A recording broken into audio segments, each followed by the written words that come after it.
নমস্কার বন্ধুরা, আশা করি সবাই ভালো আছেন। আমি এখানে চাল কুমড়ো কেটে নিয়েছি। চাল কুমড়ো কেটে মাঝখান থেকে হাফ হাফ করে কেটে নিয়েছি এবং এটাকে সেদ্ধ করে নিয়েছি।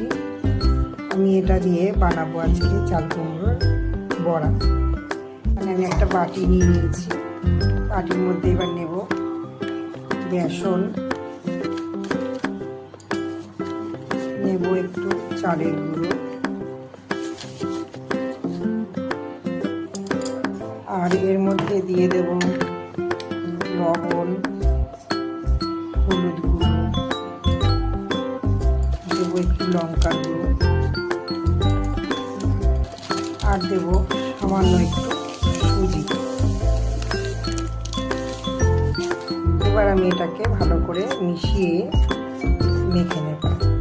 এগুলোকে মিশিয়ে নিয়েছি আমি। এর মধ্যে দিব সামান্য একটু চিনি। এবার এটাকে পুরোটাকে আমি ভালো করে মিশিয়ে জল দিয়ে একটা ঘন ব্যাটার তৈরি করে নেব।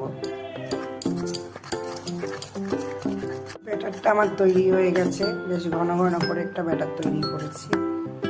এরকমভাবে একটা ব্যাটার তৈরি করেছি। আর এর মধ্যে দিয়ে দিচ্ছি সামান্য একটু কালো জিরে, আর একটু দিয়ে দিচ্ছি জোয়ান। এই জোয়ানটা দেওয়ার জন্য বড়াটা খেলে অম্বল খাওয়ার ভয় থাকে না, আর কালো জিরেটা থেকে একটা সুন্দর ফ্লেভার আসে বড়াটা ভাজার পরে। ব্যাটারটা বেশ কিছুক্ষণ রেস্টে রেখে দিয়েছিলাম তৈরি করে। এবার আমি কড়াইতে তেলও গরম করে নিয়েছি। এবার একটা একটা করে এর মধ্যে চুবিয়ে আস্তে করে তেলের মধ্যে ছেড়ে দেবো।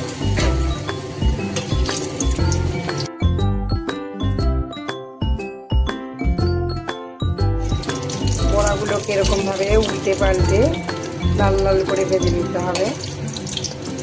রেডি হয়ে গেছে আমার চাল কুমড়োর বড়া। কে কে চাল কুমড়োর বড়া খেতে পছন্দ করো অবশ্যই কমেন্টে জানিও। আর এই রেসিপিটা অবশ্যই বাড়িতে একবার ট্রাই করে দেখো।